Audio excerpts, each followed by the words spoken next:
Bueno, hola chicos, continuamos con la clase de hoy en relación a lo que dejamos pendiente de la última clase del día de ayer. Antes de comenzar quería avisarles o repetir por ahí la información porque hubo algunos mensajes donde me consultaban que no podían acceder a la bibliografía y recuerden que la bibliografía en relación a los libros digitales que le comenté que había subido a la plataforma la encuentran en el apartado de bibliografía recomendada. La bibliografía recomendada está por debajo del otro apartado que les dice bienvenidos a la Cátedra de Química General. Ahí encuentran todos los libros digitales que dice bibliografía, son como 5 o 6 libros que les van a servir para el contenido que vamos a desarrollar durante la cursada. Prueben, hagan el intento, si pueden bajarlo, algunos son más pesados que otros, pero ya es material que les queda para ustedes para hacer sus lecturas individuales como complemento de lo que vamos desarrollando en las clases teóricas y prácticas. Bien, dicho eso, continuamos con la clase del día de hoy. Espero que hayan podido acceder a la clase del día de ayer, porque recuerden que cada día que avanzamos vamos a ir viendo un tema nuevo y para interpretar ese tema nuevo, sí o sí necesitamos haber comprendido lo de la clase anterior. Así que por favor hagan el seguimiento, estén atentos a la subida de las clases para que no se pierdan ninguna de ellas. Bien, recuerdan que habíamos dicho en la clase de ayer que la química es la rama de la ciencia que se encarga del estudio de la materia y la energía a partir de la relación de ambas. Vamos a profundizar un poquitito más en cada una de estas definiciones para interpretar de manera más amplia lo que es el estudio de la química y cuáles son las variables que finalmente participan o tenemos que tener en cuenta en términos de la relación de la materia y la energía. Sabemos que la materia es todo lo que ocupa un lugar en el espacio y tiene masa. Si tiene masa los podemos cuantificar, quiere decir que la podemos medir. Masa es la medida de la cantidad de materia contenida en una determinada muestra. ¿A qué llamamos energía? La capacidad de la materia para realizar un trabajo o transferir calor. Cuando hablamos de trabajo nos referimos a un movimiento, una fuerza de aplicación que tiene como consecuencia realizar una transferencia. La energía se convierte de una forma u otra, por eso decimos que se puede transformar a lo largo del fenómeno que estamos analizando, que dijimos el día de ayer. En la secuencia de desarrollo del fenómeno, la energía puede ir mutando, transformándose de una a otra dependiendo de las condiciones bajo las cuales esté sujeta el fenómeno que nosotros estamos analizando y también teniendo en cuenta cuáles son los participantes que forman parte de ese fenómeno, como por ejemplo pueden ser los reactivos a lo largo de analizar el desarrollo de una reacción cuya consecuencia será finalmente la obtención de los productos que surjan de esa combinación. Si hablamos de formas de energía, tenemos que identificar cuáles son algunas de esas formas de energía.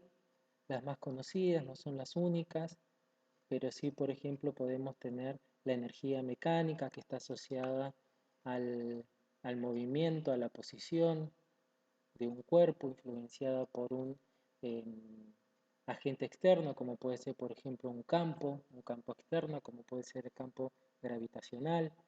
Podemos tener la energía química, que es la energía contenida o asociada a los enlaces de los compuestos a nivel atómico o molecular.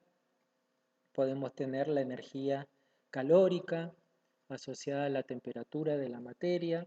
Podemos tener la energía nuclear, en el caso de la química nuclear, por ejemplo, tanto en la fisión como en la fusión nuclear, hay involucradas cantidades importantes de energía. Este tipo de energía nuclear lo vamos a profundizar un poco más, sobre todo con los chicos de la ingeniería electromecánica, cuando en el segundo cuatrimestre cursen química inorgánica, ¿sí? Podemos tener también energía radiante o lumínica, que está asociada a la energía electromagnética, ¿sí? A las ondas electromagnéticas, como pueden ser, por ejemplo, la ultravioleta, los rayos X, los rayos gamma. También podemos tener, por ejemplo, como forma de energía, la energía cinética, que como sabemos está asociada al movimiento, ¿sí?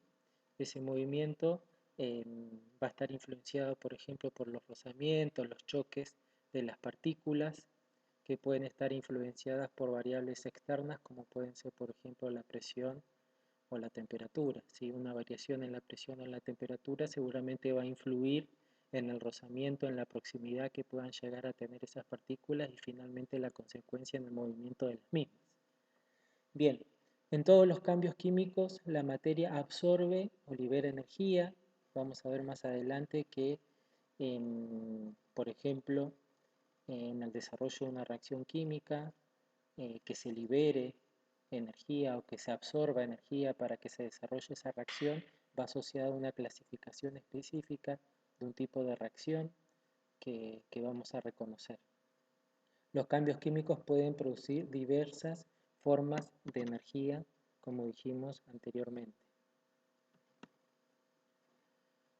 Bien, recuerdan que ayer habíamos hablado sobre el método científico y dijimos que finalmente, en el mejor de los casos, podíamos obtener como resultado final la postulación de alguna ley o de alguna teoría.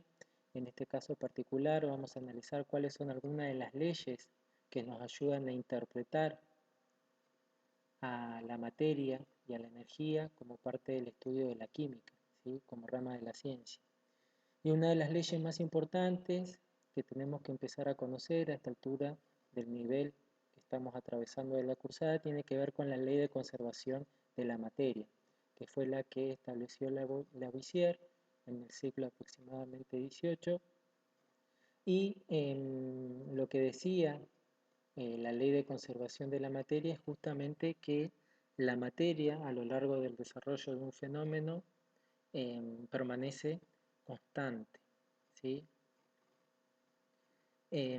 Como tenemos la ley de conservación de la materia, también tenemos la ley de conservación de la energía, y que en términos de la energía dice que la energía a lo largo también de un fenómeno químico, como puede ser el desarrollo de una reacción, también permanece constante, ¿sí? ¿Qué quiere decir? Que por ejemplo en el transcurso, desde que se inicia una reacción hasta que finaliza, puede haber transformaciones de materia y de energía, pero finalmente en la terminación o finalización de la reacción, tanto la materia como la energía va a permanecer constante. En este caso particular aparece Einstein, donde a partir de una relación que todos conocemos, matemática, que es la que está representada en la diapositiva, que nos dice que la energía como remanente de la masa va a ser igual al producto de dos variables, a la masa multiplicada por la velocidad de la luz, que sabemos que son 300.000 kilogramos por segundo, y encima va a estar elevado al cuadrado. Finalmente esta relación, que es lo que establece Einstein en términos de la conservación de la materia y la energía, toma mayor implicancia en lo que es el estudio de la química nuclear. Como dijimos anteriormente, vamos a profundizar un poquitito más en el estudio de la química nuclear cuando estudiemos química inorgánica con los chicos de la ingeniería electromecánica, ¿sí? A esta altura lo importante es interpretar que una expresión matemática como es la que estableció Einstein finalmente nos da información sobre lo que nosotros queremos analizar, y podemos observar cuál es la relación de proporcionalidad que existe entre las variables que están siendo representadas en la ecuación matemática que estamos analizando, en la expresión matemática que estamos analizando. En este caso particular, por ejemplo, si nosotros queremos despejar la masa, podemos decir que matemáticamente nos quedará que la energía va a ser o que la energía se va a dividir sobre la velocidad de la luz al cuadrado, ¿sí? Entonces, en este caso, podríamos decir, por ejemplo, si tenemos que interpretar la relación entre las variables, que se va a necesitar mucha energía para que finalmente la cantidad de materia sea representativa. Por eso se dice que la ecuación de Einstein toma mayor implicancia en lo que son las reacciones a nivel nuclear, que fue lo que dijimos anteriormente. Si recuerdan, hace un ratito dije que en la química nuclear las reacciones nucleares son las que involucran muchísima cantidad de energía. ¿Está bien? Bien, en el resto de las reacciones químicas comunes, que son las que nosotros vamos a desarrollar en la cursada, ¿sí? Solamente nos basta con poder interpretar lo que es la ley de conservación de la materia y la ley de conservación de la energía. No es necesario que recurramos a la expresión matemática que nos representa Einstein. Bien, a partir de la relación de la ley de conservación de la materia y ley de conservación de la energía, existe la ley combinada de conservación de materia y conservación de energía. ¿Y qué es lo que nos dice esta ley combinada, que es una mezcla de las dos? Dice que la cantidad combinada de materia y energía en el universo es constante. ¿Qué interpretamos como universo? A la combinación del sistema, que sería nuestro fenómeno que nosotros queremos estudiar, aquello que nos llamó la atención, ¿sí? Y cómo finalmente ese sistema o ese punto de estudio que nos llamó la atención se ve influenciado por un medio externo o por un entorno o por un alrededor. Finalmente, la combinación del sistema y los alrededores es lo que conforma lo que nosotros conocemos como universo. Finalmente, en ese universo que incluye a lo que nosotros estudiamos y cómo eso que estudiamos se ve influenciado por el medio y el entorno, tanto la energía como la materia van a ser constantes. Bien, si hablamos de materia es muy importante que nosotros clasifiquemos a la materia. Y esta clasificación la podemos hacer, por ejemplo, a través de su estado físico y de su composición.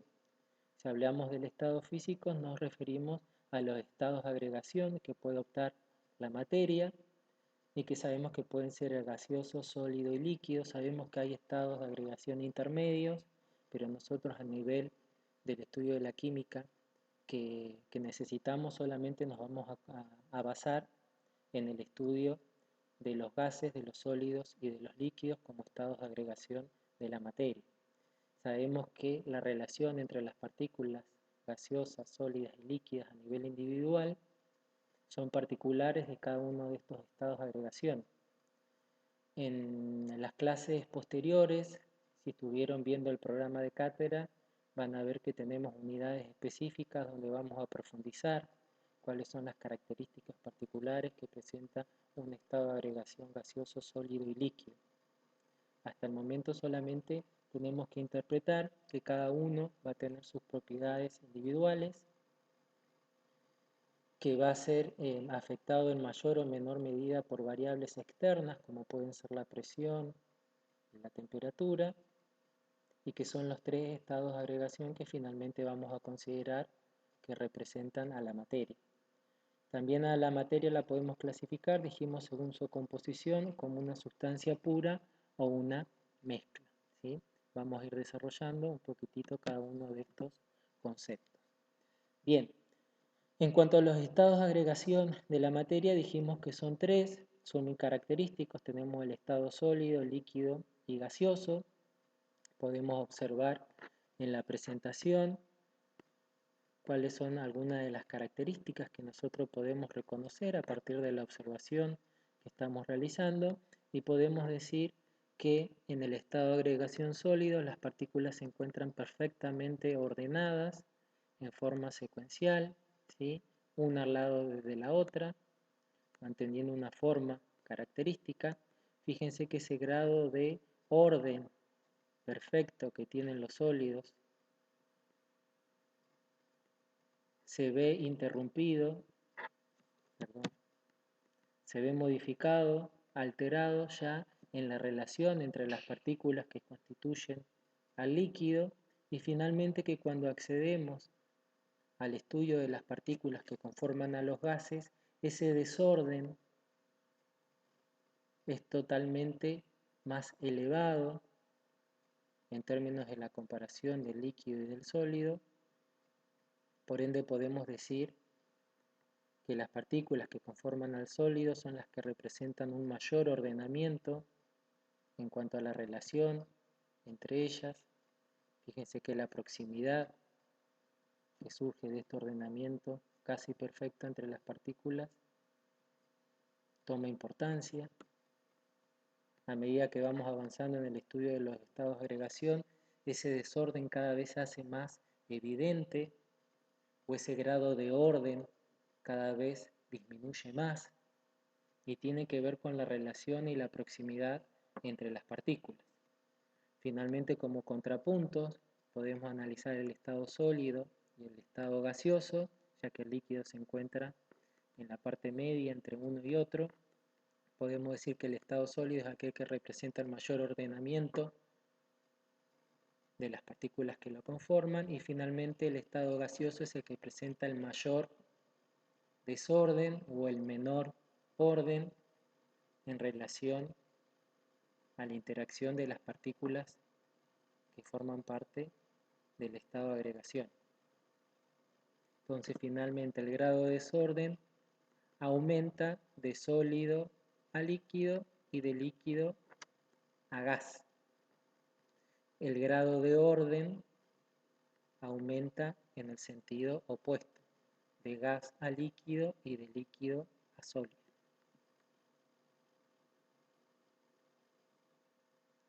Finalmente, esta relación de ordenamiento y proximidad entre las partículas, como dijimos anteriormente, se va a ver influenciado en mayor o menor grado si nosotros, por ejemplo, modificamos la presión y temperatura a la que se encuentran expuestos cada uno de estos estados de agregación que representan a los estados de la materia. Eso lo vamos a ver ahora en un ratito más. Bien.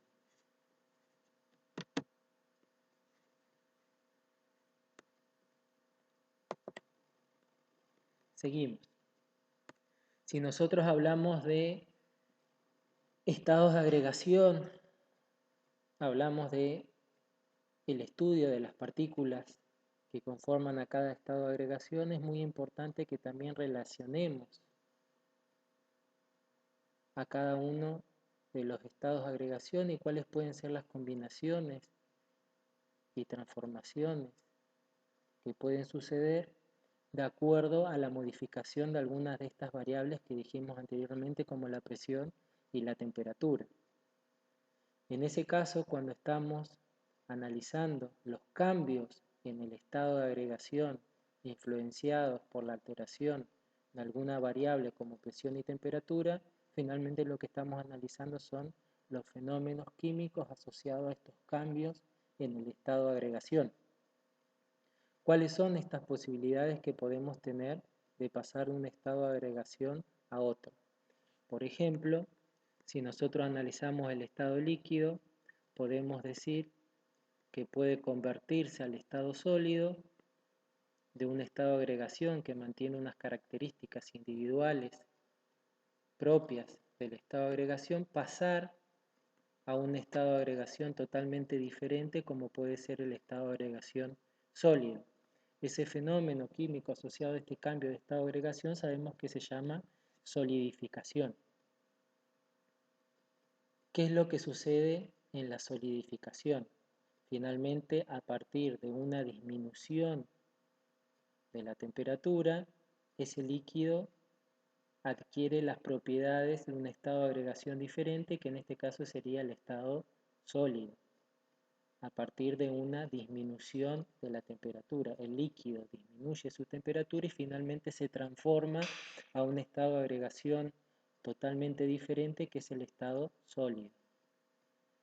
Finalmente, la medida o la medición que nosotros podemos tomar y que va a representar ese cambio en el estado de agregación se conoce como punto de congelación o punto crioscópico, lo podemos encontrar igual, cuando un líquido finalmente solidifica. Esa temperatura que representa una medición, una medida que se conoce como punto de congelación o de congelamiento o punto crioscópico, va a ser constante hasta que finalmente todo el líquido se convierta a sólido. Finalmente esa temperatura de congelación va a ser aquella que represente ese valor constante como magnitud, como número representativo de la temperatura y que nos va a indicar que en ese valor que no se modifica, que permanece constante, finalmente se está convirtiendo o se está transformando el líquido al sólido. El fenómeno opuesto, donde un sólido, en este caso, se va a convertir a un estado de agregación totalmente diferente, se conoce con el fenómeno, recibe el nombre como estado de agregación de fusión. Finalmente, ese sólido, ahora en este caso, necesita absorber energía del medio, del entorno, del alrededor, para finalmente poder convertirse a un estado de agregación totalmente diferente, que en este caso va a ser el estado de agregación líquido. Como magnitud, como valor medido asociado a este cambio de estado de agregación, vamos a encontrar lo que se conoce como punto de fusión. El punto de fusión es aquella temperatura mediante la cual el valor permanece constante y finalmente representa el cambio de agregación de sólido a líquido. Si seguimos analizando el resto de los estados de agregación, podemos tener, por ejemplo, la conversión de líquido a gas, ¿sí? Nuevamente analizando dos estados de agregación diferentes y que cuando se produce la conversión de líquido a gas, ese fenómeno como cambio de estado de agregación recibe el nombre de vaporización. Finalmente en la vaporización o evaporación lo que sucede es que aquellas partículas del líquido que se encuentran más bien en la parte superficial del volumen del mismo, mediante un proceso lento, se transforman de líquido a gas. Esas partículas superficiales se convierten de líquido a gas a través de la evaporación o vaporización. ¿Cuál es la diferencia, por ejemplo, con la ebullición? Que el proceso es más rápido, ¿sí? Porque está influenciado por un agente externo que en este caso va a ser energía en forma de calor, que es como por ejemplo cuando nosotros calentamos agua para tomar algún tipo de infusión. Tenemos que alcanzar la temperatura o punto de ebullición para poder tomar esa infusión y finalmente lo que estamos observando es el cambio en el estado de agregación de líquido a gas. Ese punto de ebullición va a ser constante hasta que finalmente todo el líquido, si así lo quisiéramos, se convierta a gas. Va a mantener la misma temperatura de ebullición hasta que finalmente todo el líquido se convierta a gas. El caso opuesto a la conversión de los estados de agregación es cuando podemos partir de un gas para obtener un líquido. En ese caso estaríamos frente al cambio de estado de agregación que recibe el nombre de licuefacción. La licuefacción permite el cambio de estado de agregación de gas a líquido mediante un aumento de la presión y una disminución de la temperatura. ¿Sí? Ustedes se podrían preguntar cuál es la relación entre la licuefacción y, por ejemplo, la condensación, que también favorece el mismo cambio de estado de agregación. Tiene que ver con las variables que forman parte del cambio de estado de agregación. En la licuefacción tenemos que aumentar la presión y disminuir la temperatura. Sin embargo, en la condensación solamente disminuimos la temperatura y trabajamos a la misma presión. En los dos casos favorecemos el mismo cambio de estado de agregación, pero lo que se van a ver modificados van a ser las variables que nos van a ayudar a favorecer ese cambio de estado de agregación. Bien, después finalmente podemos tener los cambios en el estado de agregación, por ejemplo, de sólido a líquido o de gas a líquido. Perdón, de sólido a gaseoso o de gas a sólido, ¿sí? En el último caso podemos analizar la conversión de sólido a gas o de gas a sólido, y en ese caso estamos hablando del fenómeno que recibe el nombre de sublimación. Podemos tener la sublimación directa en un sentido y la sublimación indirecta en el sentido opuesto, ¿sí? En cualquiera de los dos casos se produce el cambio de estado de agregación de sólido a gas o de gas a sólido, influenciado también por una variación de temperatura, por una diferencia de temperatura abrupta, de algo frío a algo caliente, de algo caliente a algo frío, y la particularidad además que tiene la sublimación como cambio de estado de agregación de sólido a gas o de gas a líquido es que en ninguno de los casos, sea directo o inverso, se llega a obtener un líquido, ¿sí? Es el cambio de estado de agregación de sólido a gas sin pasar por el estado de agregación líquido, o es el cambio de estado de agregación de gas a sólido sin pasar por el estado líquido. Bien, ¿por qué es importante analizar cuáles son los cambios que puede sufrir la materia en cuanto a sus estados de agregación influenciados por las variables como la presión y la temperatura? Esto es muy importante porque nos va a ayudar a poder determinar el tipo de sistema material que nosotros estamos analizando, si es un sistema material homogéneo o heterogéneo, de acuerdo a la observación de las fases que forman parte de ese sistema. Y recuerden que las fases son aquellas áreas de lo que nosotros estamos analizando que mantienen sus propiedades físicas y químicas, ¿sí? Que en cualquier parte de esa fase sus propiedades físicas y químicas van a ser las mismas. Entonces, al analizar las fases que forman parte de nuestro sistema material, que ahora en un ratito más lo vamos a profundizar un poquitito más, nosotros podemos determinar cuáles serán aquellos métodos de fraccionamiento o métodos de separación que nos van a permitir poder aislar en forma individual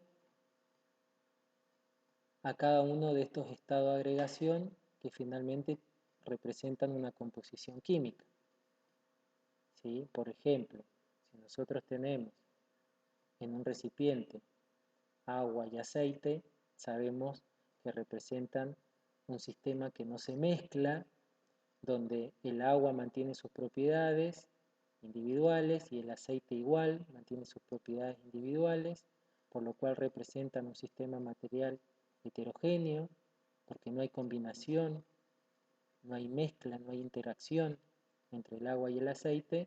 Entonces podemos discriminar cuáles son las fases que representan a este sistema material,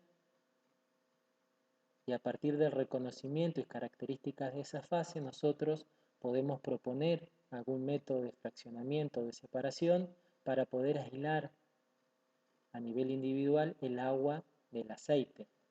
Ese es el objetivo de poder proponer métodos de fraccionamiento, reconocer los estados de agregación, cuál es la composición química de cada uno de esos estados de agregación, para que en forma consecuente poder proponer un método de separación para poder aislar a nivel individual cada una de esas fases que representan el sistema que nosotros estamos analizando. Recuerdan que en la clase anterior les había dicho que en lo particular me parece muy importante el estudio de los gráficos porque nos ayudan a poder complementar un contexto teórico que nos ayuda a poder interpretar qué es lo que está sucediendo en lo que nosotros estamos observando y que ha llamado nuestra atención. Por ejemplo, en el siguiente gráfico tenemos la representación de lo que sería un diagrama de fases de los estados de agregación de la materia, influenciado por dos variables que son las que nombramos anteriormente.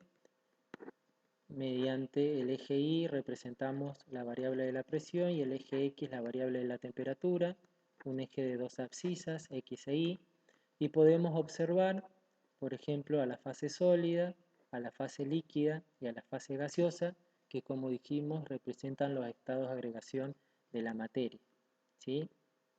Bien, como estamos analizando el diagrama de los estados de agregación de la materia, también, más allá de poder diferenciar la fase sólida, la fase líquida y la fase gaseosa, poder atribuirle posibles valores de presión y temperatura de acuerdo a cada uno de los estados de agregación que estemos analizando y que van a ser dependientes de la materia que estemos analizando, también podemos interpretar a partir de este diagrama que va a existir un punto físico que en el diagrama lo reconocemos con el nombre de punto triple, en el cual van a convivir los tres estados de agregación en forma simultánea: el estado sólido, el estado líquido y el estado gaseoso. Dependiendo de lo que nosotros estemos analizando, perdón, dependiendo de lo que nosotros estemos analizando, ese punto triple tendrá una presión en el punto triple asociado a un valor, a una magnitud particular, pero también tendrá una temperatura en ese punto triple particular de acuerdo a lo que nosotros estemos analizando o estudiando, a esa sustancia o compuesto que nosotros estemos estudiando.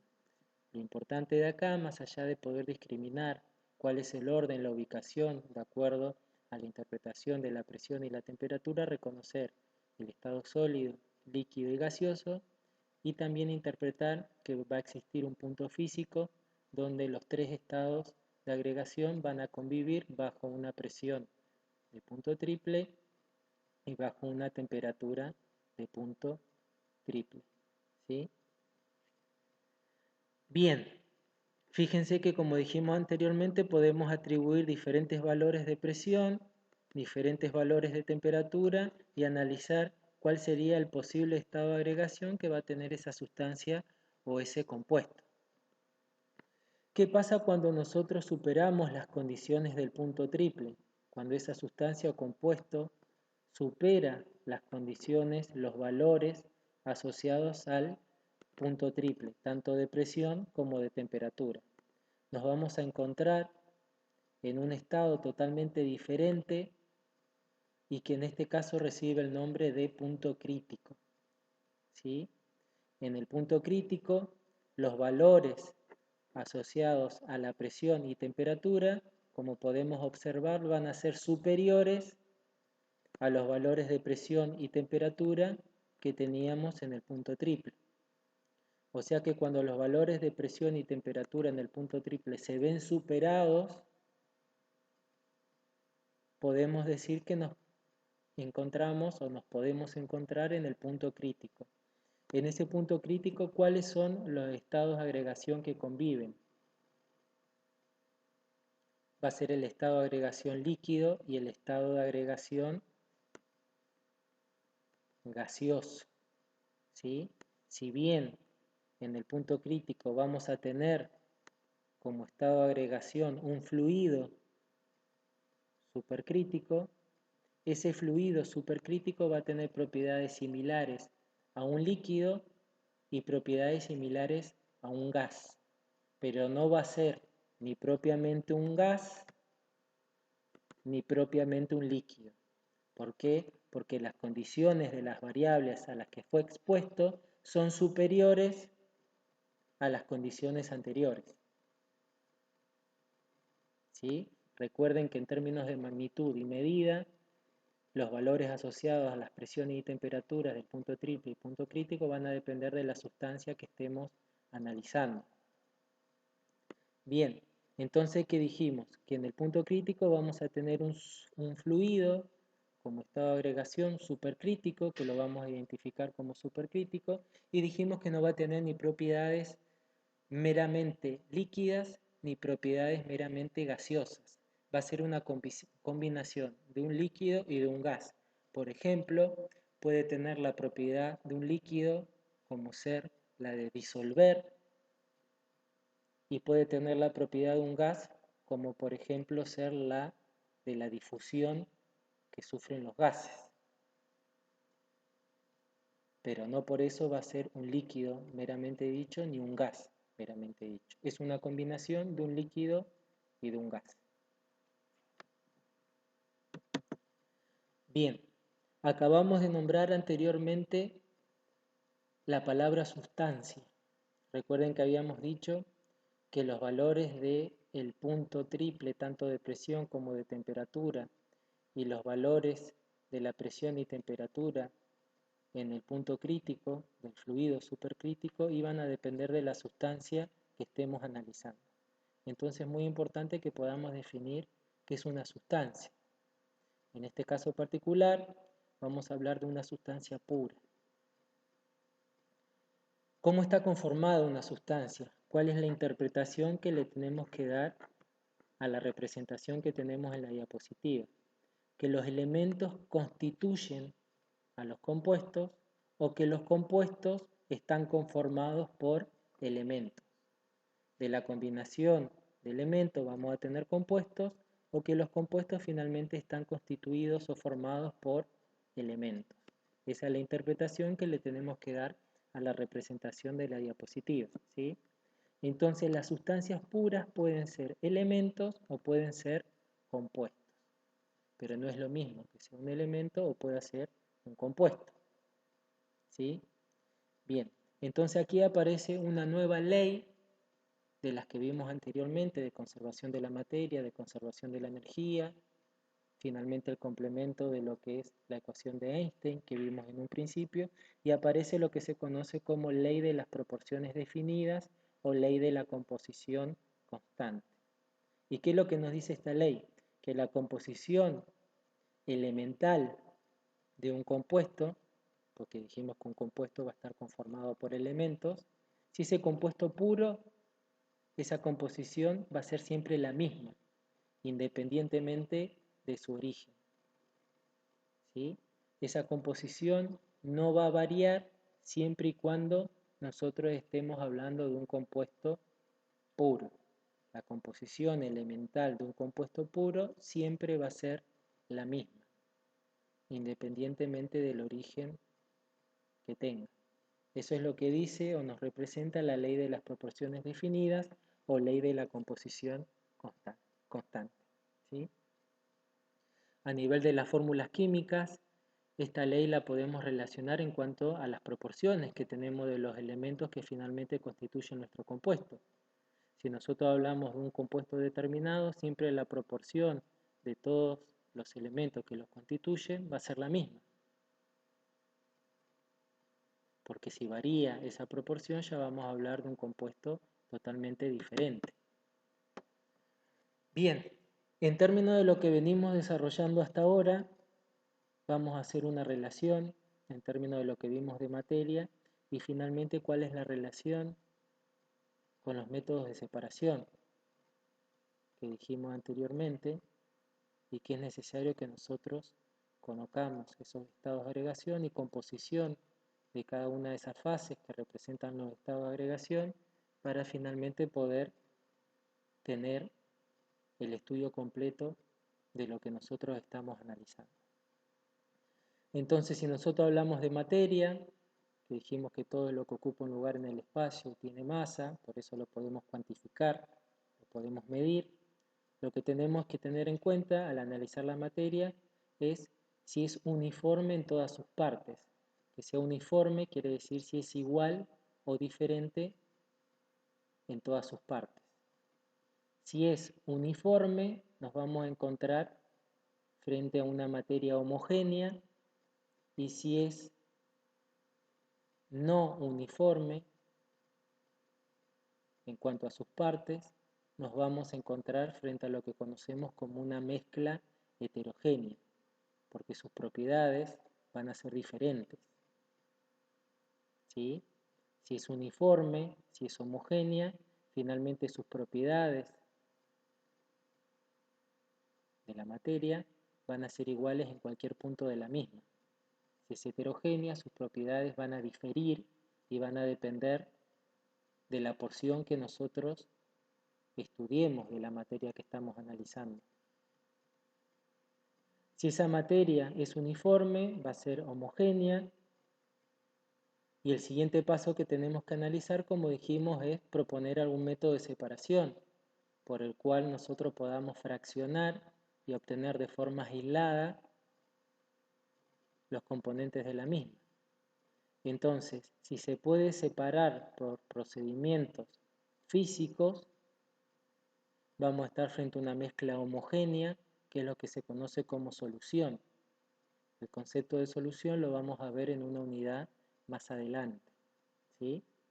Lo que nos tiene que quedar claro ahora es que las soluciones, como mezclas homogéneas, también se pueden separar, por más que en todas sus partes mantengan sus iguales propiedades. Quizás los métodos de separación sean más complicados, pero no por ello no se va a poder lograr la separación. Si nosotros partimos de esa materia homogénea, que en este caso no se puede separar por procedimientos físicos, vamos a estar frente a una sustancia pura. Si nosotros estamos frente a una sustancia pura, el próximo análisis que tenemos que hacer es preguntarnos si se puede descomponer en otras sustancias usando procesos químicos de separación. Fíjense que la primera instancia es recurrir a procedimientos físicos y el siguiente paso, cuando no se puede por los físicos, tenemos que recurrir a los procedimientos químicos. Si esa sustancia pura se puede separar por procesos químicos, vamos a estar frente a compuestos. Como resultado de la separación de ese compuesto, vamos a obtener los elementos que los constituyen. Finalmente, si nosotros estamos en presencia de una sustancia pura que no se puede separar por procedimientos químicos, podemos decir que estamos frente a un elemento, porque al elemento no lo podemos seguir dividiendo. Sin embargo, un compuesto sí, porque dijimos anteriormente que un compuesto está conformado por elementos.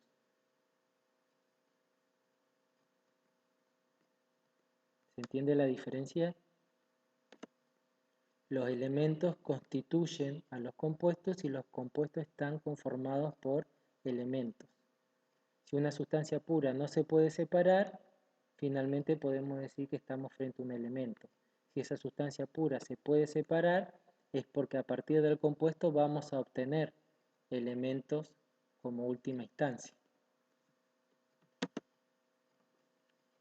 Bien, anteriormente nombramos en diferentes oportunidades a las propiedades de la materia y dijimos que estas propiedades de las materias finalmente nos iban a poder ayudar a tener un estudio completo de lo que nosotros estamos analizando. Y finalmente, ¿cuáles son esas propiedades de la materia que nosotros tenemos que tener en cuenta para, por ejemplo, poder proponer algún sistema de separación? Para ver si esas propiedades van a ser iguales o diferentes, si van a ser uniformes o no van a ser uniformes. Esas propiedades pueden ser físicas, químicas, extensivas e intensivas. Obviamente que todas estas propiedades físicas, químicas, extensivas e intensivas se relacionan entre sí. ¿A qué llamamos propiedades físicas de la materia? Son aquellas propiedades que se pueden medir de la materia. Las propiedades físicas se pueden cuantificar. Por ejemplo, un punto de ebullición, un punto de fusión, un punto de congelación, serán propiedades físicas de la materia. Las propiedades químicas de la materia resultan de la interacción que puedas tener o sufrir la materia, por ejemplo, en el caso de analizar una reacción química, cuál será la relación de interacción o combinación que pueden llegar a tener los reactivos para finalmente dar como resultado los productos en el desarrollo de esa reacción. Finalmente, las propiedades físicas también podemos decir que van a ser aquellas que a partir de la observación no se ven modificadas en su composición. Sin embargo, las propiedades químicas son aquellas que varían su composición. Como dijimos anteriormente, por ejemplo, en la combinación o interacción de reactivos para darnos productos. Bien, dijimos que también podemos tener las propiedades extensivas e intensivas. ¿Qué es una propiedad extensiva? Como la palabra nos dice, van a depender de la cantidad de materia que nosotros estemos analizando. Por ejemplo, propiedades extensivas pueden ser el volumen, la masa de la materia, son ejemplos de propiedades extensivas. Dependen de la cantidad. Sin embargo, las propiedades intensivas son aquellas propiedades de la materia que no dependen de la cantidad que tengamos de la misma. Por ejemplo, un color, un olor, son algunos ejemplos de propiedades intensivas, entre otros, ¿no? Bien, recuerdan que habíamos dicho anteriormente que reconocer el tipo de sistema material nos daba información sobre lo que nosotros estábamos estudiando para finalmente poder interpretar cuál es la relación de materia y energía que existe entre lo que nosotros estamos estudiando y el medio y el alrededor, o bien también identificar a partir de ese sistema material cuáles son las fases, cuáles son los estados de agregación y finalmente cuál es la composición de cada una de esas fases para posteriormente poder proponer algún método de separación acorde para poder lograr aislar lo que nosotros querramos separar de lo que estamos estudiando. Entonces, si hablamos de sistemas, podemos tener dos tipos de sistemas, ¿sí? Dentro de los sistemas materiales podemos tener, por ejemplo, los sistemas abiertos, cerrados o aislados, o también podemos tener los sistemas materiales homogéneos, inhomogéneos y heterogéneos. Cuando hablamos de sistemas abierto, cerrado o aislado, nos referimos a finalmente cuál es el grado de interacción que tiene el sistema, qué es lo que nosotros estamos estudiando, qué es lo que nos interesa analizar en relación a cómo ese sistema se ve influenciado por el medio que lo rodea, por el entorno, por esos alrededores que se encuentran en torno a lo que nosotros estamos estudiando. Llevado a lo experimental, por ejemplo, ese sistema que nosotros podemos estudiar puede ser tranquilamente una reacción química. Eso es lo que llama nuestra curiosidad y lo que nosotros queremos estudiar. Esa reacción química como sistema, a través de los sistemas abiertos, cerrados o aislados, vamos a ver cuál es el grado de interacción o cómo se ve influenciada, favorecida o perjudicada esa reacción química en términos del medio, del entorno, de los alrededores bajo los cuales se encuentra esa reacción química que se está llevando a cabo y que es fruto de nuestro interés. Entonces, si nosotros analizamos sistema y entorno, sistema y alrededor, sistema como parte del estudio de lo que nosotros queremos estudiar, podemos ver cuál es el grado de relación que existe entre la materia y la energía. En un sistema abierto hay interacción de materia y energía entre el sistema y los alrededores, ¿sí? El sistema intercambia materia y energía con los alrededores, con el medio, con el entorno. Si nosotros hablamos de un sistema cerrado, solamente hay interacción entre el sistema y el entorno de energía únicamente. No hay interacción o combinación de materia entre el sistema y el medio en un sistema cerrado. En un sistema cerrado solamente tenemos interacción de energía entre el sistema y el entorno, entre el sistema y el medio, entre el sistema y los alrededores. Cuando nosotros estamos en un sistema aislado, no hay ningún tipo de interacción ni de materia ni de energía entre el sistema y los alrededores, el entorno o el exterior.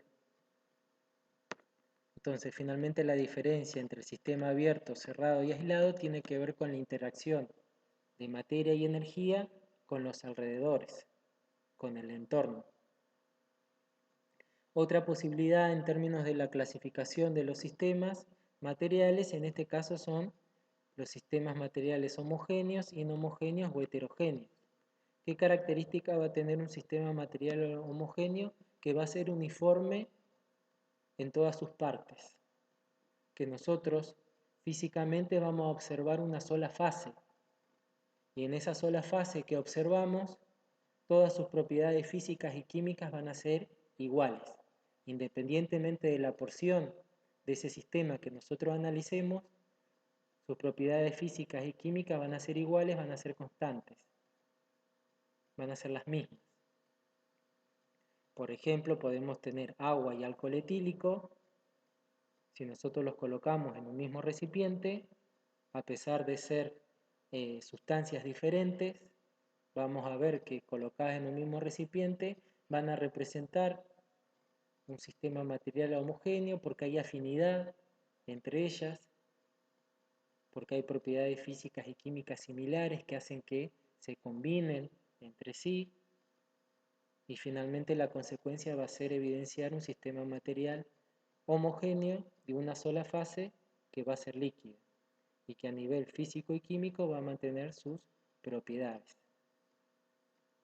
Un sistema material heterogéneo va a ser aquel que tiene las características totalmente opuestas a las que representa un sistema material homogéneo, donde sus propiedades físicas y químicas van a ser diferentes, no va a ser uniforme en sus partes, y esas propiedades físicas y químicas van a variar de acuerdo a la porción del sistema que nosotros estemos analizando. Por ejemplo, el que habíamos nombrado anteriormente del aceite y del agua. El agua va a mantener sus propiedades físicas y químicas, y el aceite también, a nivel individual, y en ningún momento se van a combinar o mezclar entre sí. Por eso va a ser un sistema material heterogéneo formado por dos fases, en este caso líquidas, inmiscibles porque no se mezclan, porque no hay atracción, porque no hay afinidad entre el agua y el aceite, porque sus propiedades son muy diferentes. Y finalmente, lo que está en el medio de un sistema material homogéneo y heterogéneo son los sistemas materiales inhomogéneos, que son aquellos que por ahí no podemos percibir y que se encuentran o los podemos determinar o detectar a la altura del nivel de las fases que podemos visualizar. Muchos de ellos por ahí representan suspensiones, en donde la separación de fases no es del todo clara, por lo menos al nivel de la vista de nosotros. Y entonces el tercer tipo de sistema material, de acuerdo a las propiedades físicas y químicas de los constituyentes del propio sistema. Finalmente nosotros a los fines prácticos experimentales solamente vamos a clasificar a los sistemas materiales a nivel de laboratorio como homogéneos o heterogéneos. Bien, recuerdan que habíamos dicho que a partir del reconocimiento del sistema material que nosotros estamos viendo, de poder identificar el estado de agregación de la fase y la composición y componentes de esas fases, estaríamos en condiciones de poder proponer diferentes métodos de separación. El objetivo de cualquier método de separación que nosotros podemos proponer tiene que ver prácticamente con aislar a nivel individual los compuestos que forman parte del sistema que nosotros estamos analizando. En el caso del alcohol y el agua que dijimos anteriormente, bueno, tendríamos que proponer un método de separación para un sistema material homogéneo que representa físicamente un estado de agregación líquido, que son líquidos que se mezclan, son líquidos miscibles, porque tienen una cierta atracción o afinidad entre ellos, y tendríamos que proponer un método de separación, contemplando este tipo de sistema material, que nos sirva para poder, a partir del mismo, a partir de ese método de separación, poder obtener en forma individual al alcohol etílico y al agua, en dos recipientes totalmente diferentes. Ese es el objetivo de un método de separación. En el caso del aceite y del agua, tendríamos que proponer un método de separación para un sistema material heterogéneo, formados por dos líquidos que tienen propiedades físicas y químicas diferentes, donde el objetivo ¿cuál va a ser? Obtener de forma aislada el agua y el aceite. ¿Sí? Entonces tener la idea general del tipo de sistema material que nosotros estamos analizando es información suficiente para que nosotros podamos proponer un método de separación propicio con el fin de poder aislar los componentes que representan a los compuestos que constituyen a nuestro sistema material. Existen diferentes tipos de métodos de separación, algunos más sencillos, otros más complicados. Van a depender de todas estas características de análisis que dijimos. Y dentro de las posibilidades que tenemos, por ejemplo, tenemos la decantación, la imantación, la filtración, flotación, tamización, levigación. Tenemos la destilación. Dentro de la destilación nosotros podemos aplicar a nivel experimental la destilación simple y la destilación fraccionada. Tenemos métodos de separación que se basan en la extracción y tenemos métodos de separación cromatográficos. Uno de los primeros laboratorios que vamos a desarrollar a nivel experimental justamente tiene que ver con la identificación de los sistemas materiales mediante diferentes muestras que nosotros les proponemos en el laboratorio y de acuerdo al análisis de ese sistema material, de acuerdo a las fases y compuestos que lo constituyen, van a ser ustedes los que van a proponer los métodos de separación acorde, de acuerdo a las características particulares de cada muestra, y van a ver que en un mismo sistema material se pueden llegar a proponer más de un método de separación. Lo que sí es muy importante establecer cuál va a ser el orden de todos los métodos de separación que pueden proponer en base a las muestras que les toque. Ustedes tienen que analizar, finalmente vamos a empezar por este método de separación, vamos a seguir por este y vamos a finalizar con este. El orden y la organización en cuanto a los métodos de separación que van a proponer en ese laboratorio va a ser fundamental para poder cumplir con el objetivo de obtener de forma aislada todos los compuestos que formen parte de ese sistema.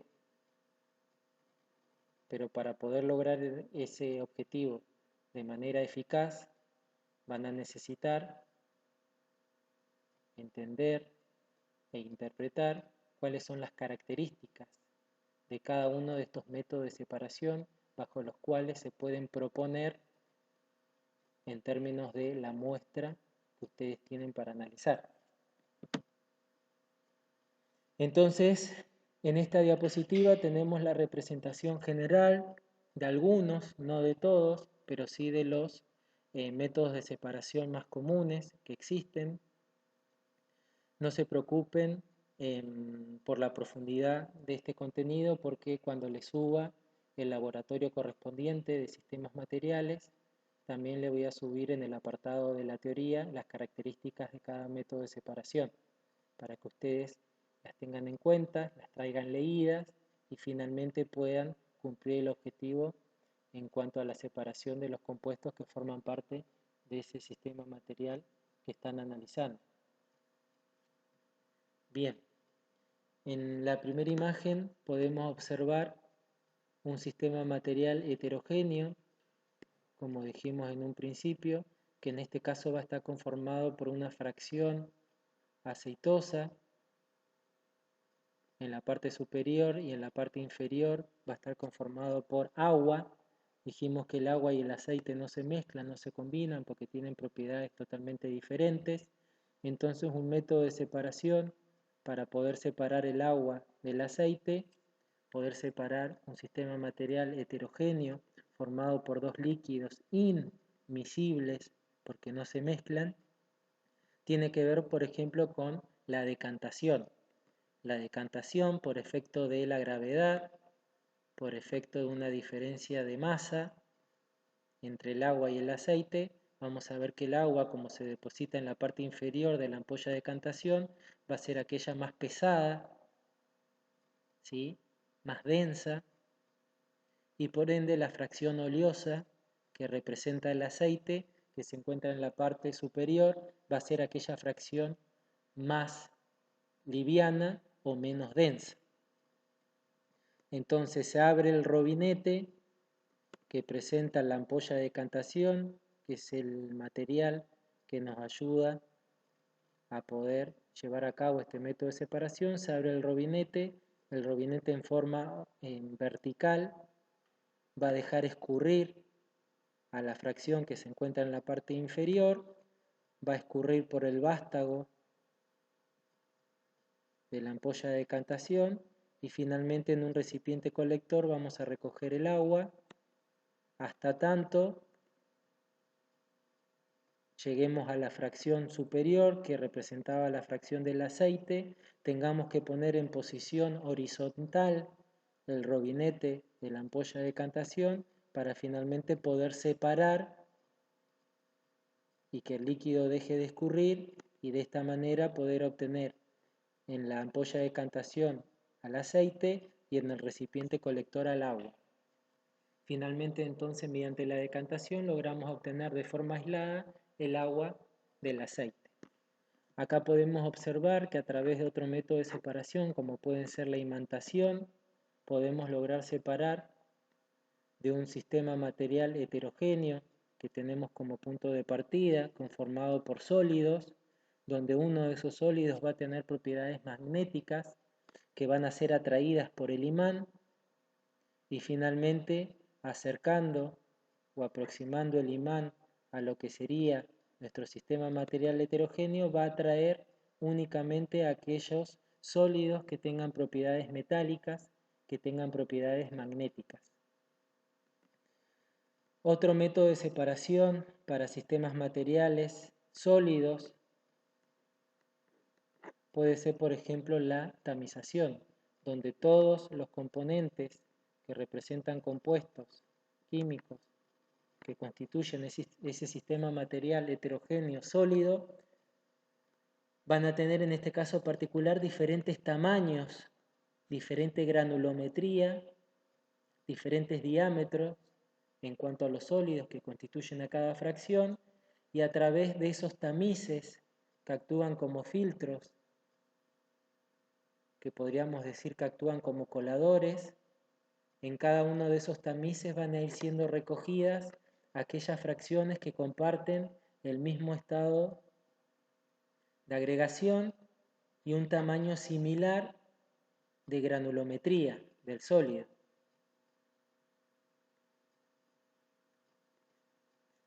Otro método de separación para un sistema material heterogéneo, por ejemplo, puede ser cuando tenemos un sólido inmerso en un líquido, como puede ser arena y agua, y nosotros queremos separar de ese recipiente que es el vaso de precipitado donde está la arena o la tierra y el agua, queremos separar de forma aislada la tierra o la arena del agua, de la fracción líquida.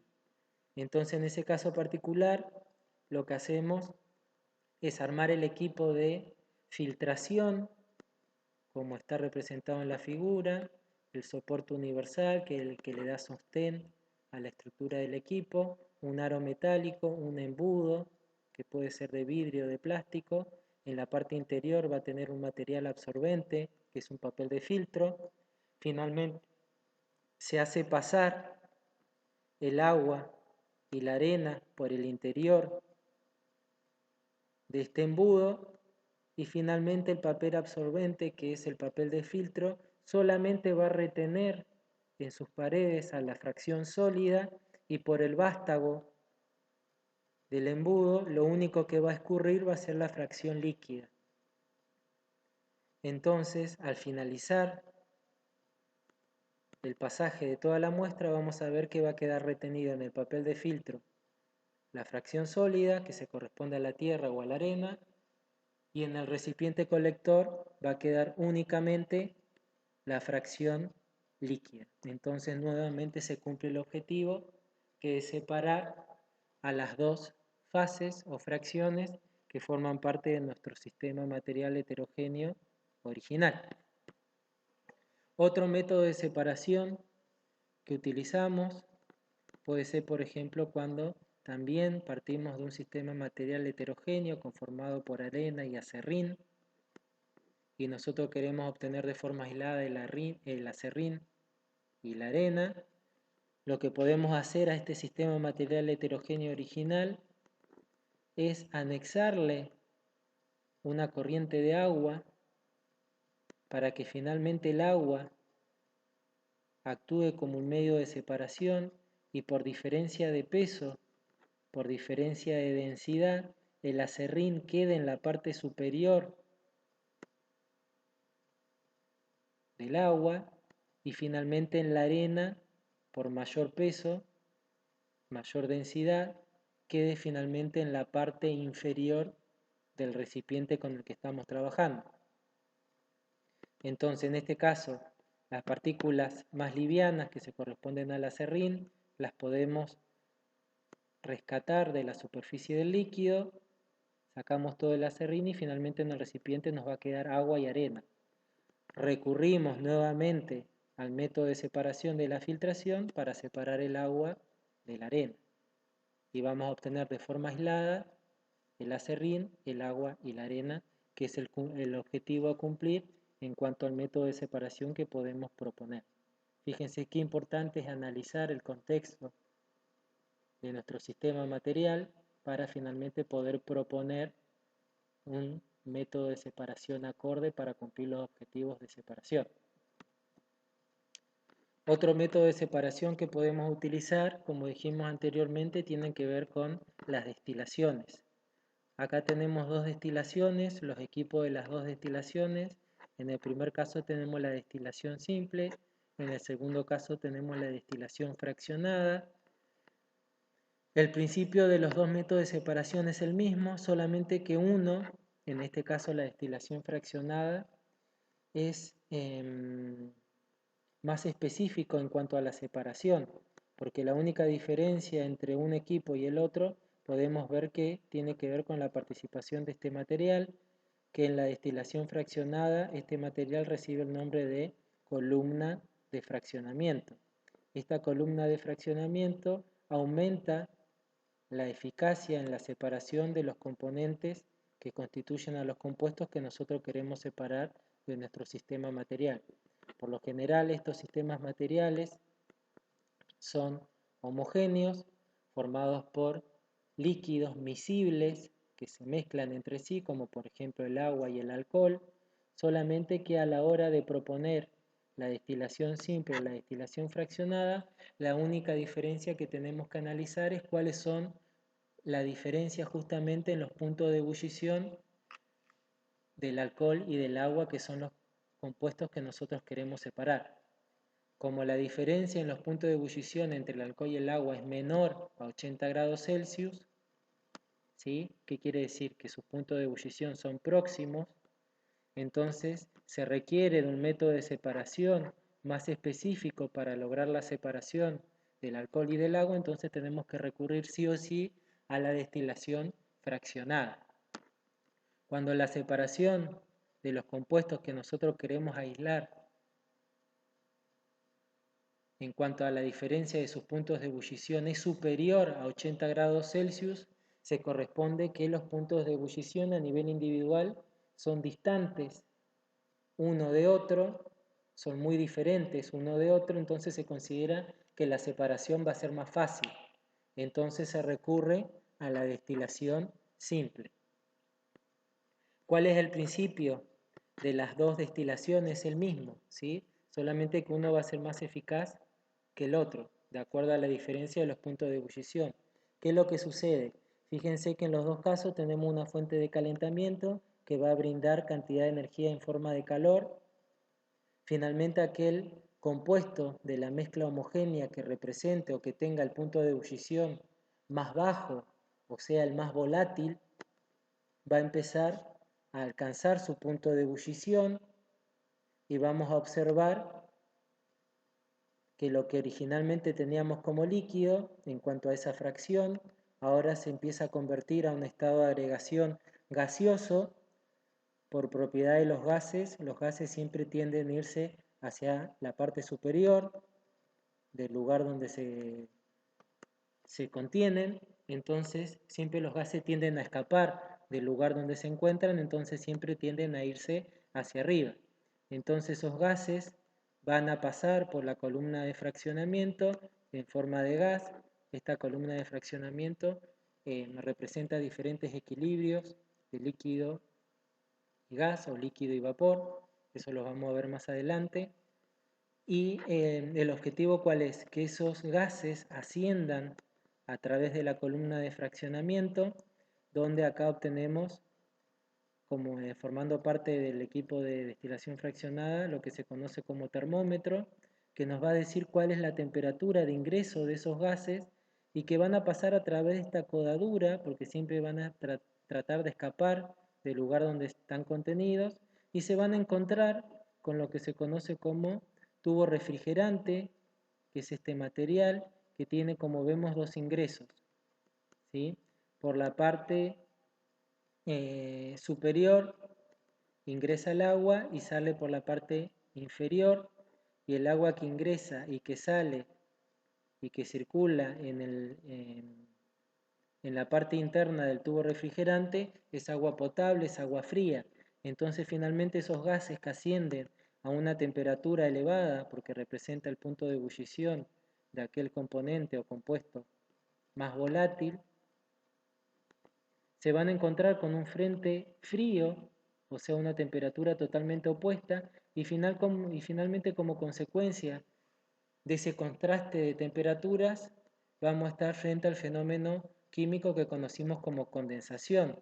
Lo que ingresa originalmente como gas a una temperatura elevada se encuentra o es enfrentado a una temperatura inferior, que es la que le propone el agua potable de la canilla, y finalmente como resultado de ese cambio brusco de temperatura, lo que ingresa como gas se convierte en líquido, condensa y finalmente es como lo recogemos en el recipiente colector.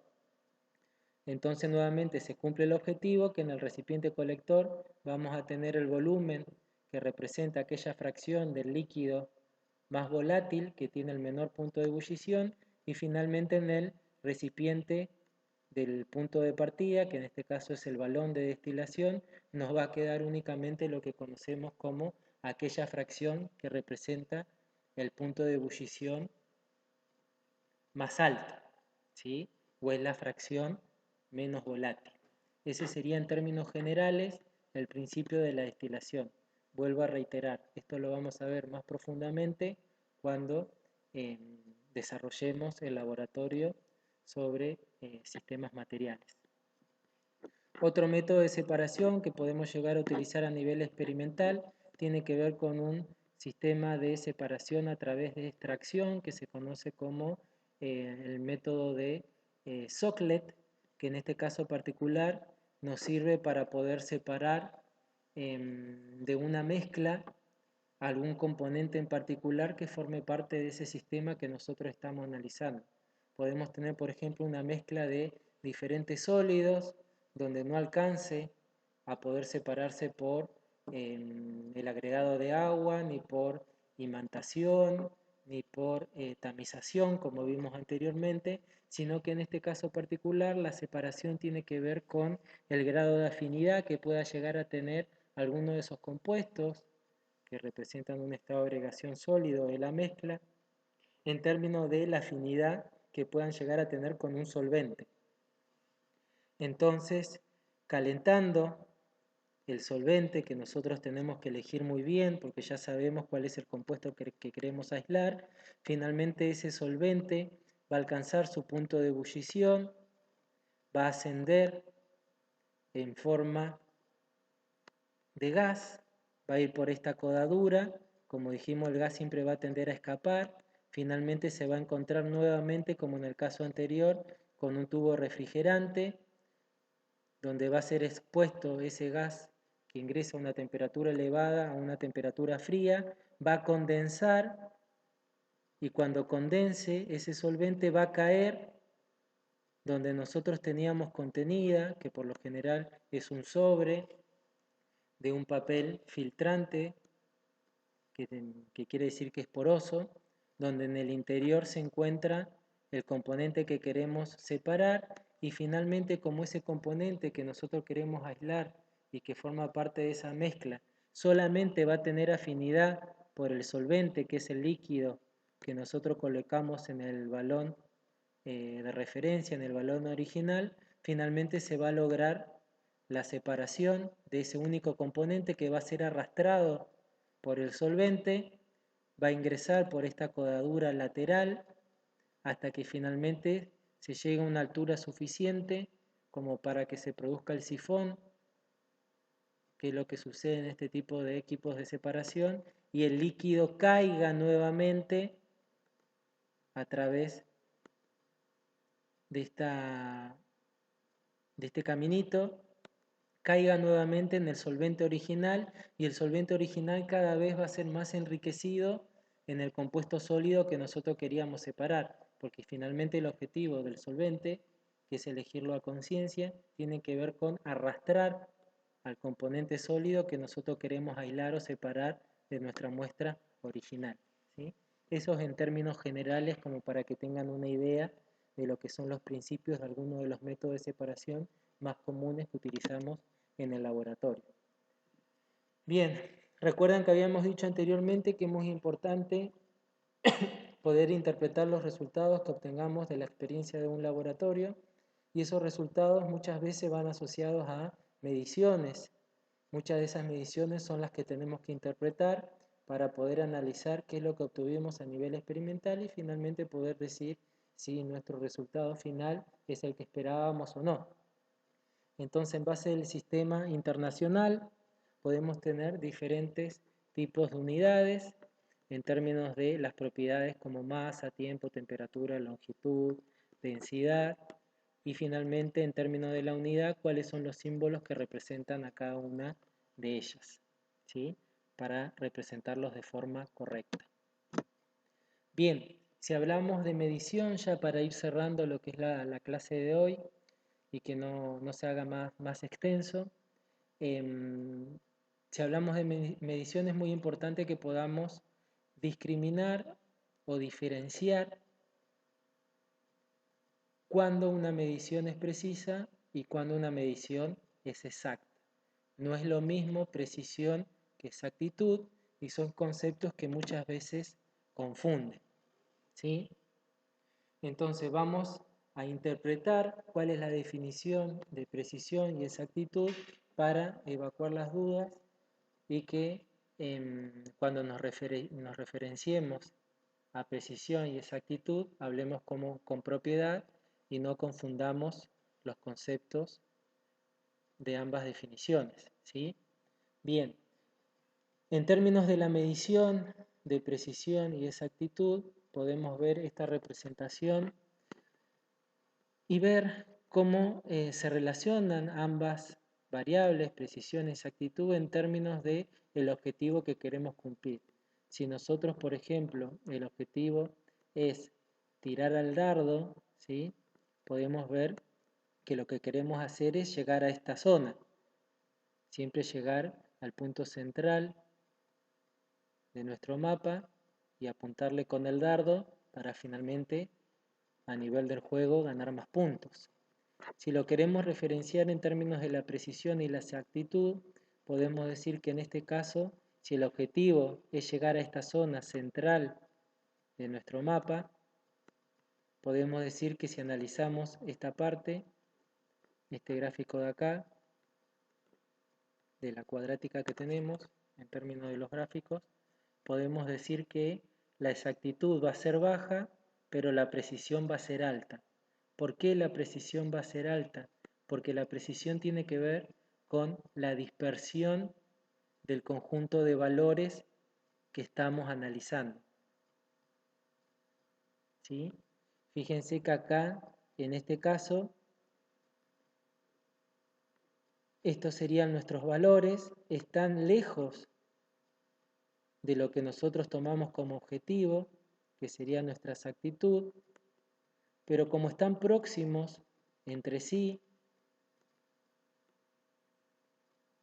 podemos decir que la precisión va a ser alta. Una exactitud baja porque distan de cumplir nuestro objetivo, pero tienen una precisión alta porque se encuentran próximos, son similares entre sí. Fíjense que en el segundo cuadrante, ¿qué es lo que podemos decir? También nos encontramos frente a una exactitud baja porque ninguno se encuentra en el medio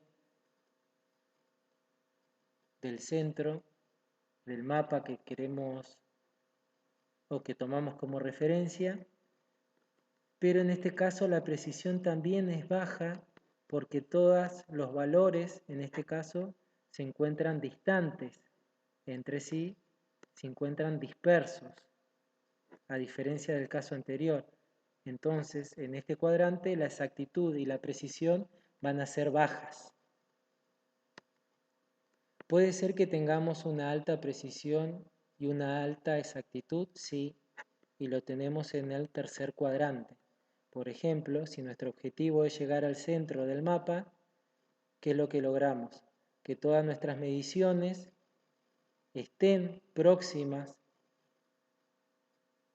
al punto que tomamos como referencia, entonces podemos decir que esa medición va a ser alta y también va a ser precisa. Porque esa dispersión que tienen los valores se encuentran justo en el valor o en el punto que tomamos como referencia, que es el centro del mapa. Se encuentran próximos y en la zona de referencia, que es la que nosotros consideramos como punto principal.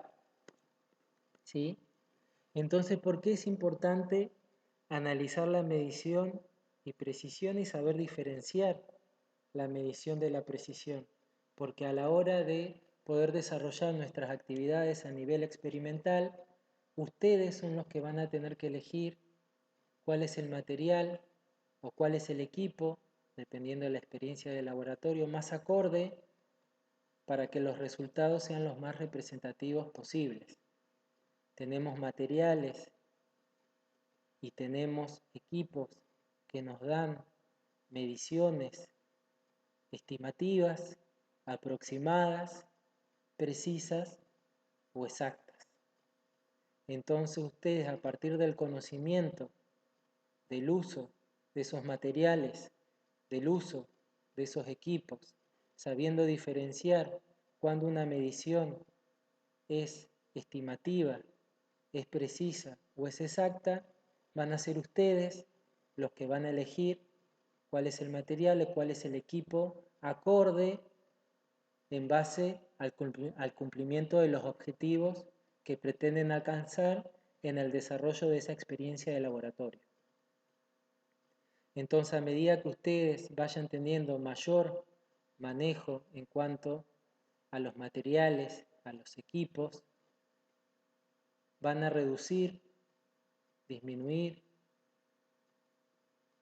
los errores que puedan llegar a tener en cuanto a la elección de estos materiales o equipos, porque van a partir del conocimiento de precisión, exactitud y estimación. Van a tener en cuenta cuáles son los objetivos que quieren cumplir de esa experiencia de laboratorio y van a hacer las elecciones correctas. Hay una experiencia de laboratorio que van a necesitar mediciones aproximadas, en otros casos precisas y en otros casos exactas. Entonces va a quedar a criterio de ustedes la elección, vuelvo a repetir, de los materiales y los de equipos de acuerdo a los objetivos que pretendan cumplir en el desarrollo de esa experiencia de laboratorio. Finalmente, a partir de la elección de esos materiales o equipos, de manera correcta o de manera incorrecta, en este último caso, si esa elección es incorrecta, vamos a estar asociados a errores en cuanto a los resultados que obtuvimos. Existen diferentes tipos de errores, que son los que vamos a empezar a desglosar a lo largo del desarrollo de las experiencias de laboratorio. ¿Sí? Bien, hasta acá llegamos en la clase de hoy. Vuelvo a reiterar, difundan esta información entre sus compañeros. Recuerden que es la única vía de comunicación que tenemos por el momento. Aprovechenla como recurso que nos brinda la universidad. Y cualquier duda que puedan llegar a tener, ya saben cómo consultarme. Por el momento lo pueden hacer a través de los mensajes privados y voy a tratar de habilitar un foro para que las consultas que ustedes me hagan sean comunes y las puedan visualizar todos los participantes de la cátedra. Por si hay alumnos que tengan la misma duda, lo contesto una vez y todos van a manejar la misma información. Así que bueno, llegamos hasta acá, me despido y nos vemos mañana en la próxima clase. Chau, chau.